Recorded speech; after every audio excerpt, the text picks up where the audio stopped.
நான் ஒரு பையனை ட்ரெயின் பண்ணேன். அவனுக்கு நான் முடியாது சொல்லி அவன் பின்னாடி அலைஞ்சு கெஞ்சி கூத்தாடி 1 மாசம் என்கிட்ட பிச்சை கேட்டு தான் அவனை நான் கராத்தே கற்றுக் கொடுத்தேன். ஆமாம், அதே வச்சு ஒரு படம் எடுத்தான். அவனை அப்படிதான் எனக்கு தெரிஞ்சு அவன் வந்து சிரஞ்சீவியோட பிரதர்னு. அவன பேர் கல்யாண்குமார். அப்புறம் அவனுக்கு நானே தான் பவன் கல்யாண்னு அவனுக்கு ஒரு பேர் வச்சேன்.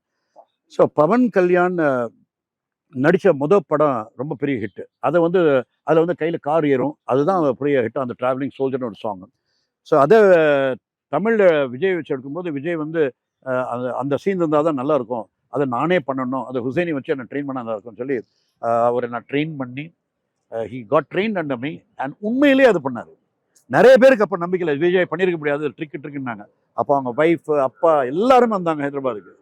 அவர் எவ்வளோ அவங்களாம் சொன்னாங்க, வேண்டாம் அது ட்ரிக் மாதிரி எடுத்துக்கலாம், வேற கை வச்சு எடுத்துக்கலாம். நான் அதை செய்வேன்னு ஒத்த கால் இருந்து விஜய் ரியலி டிட் இட்.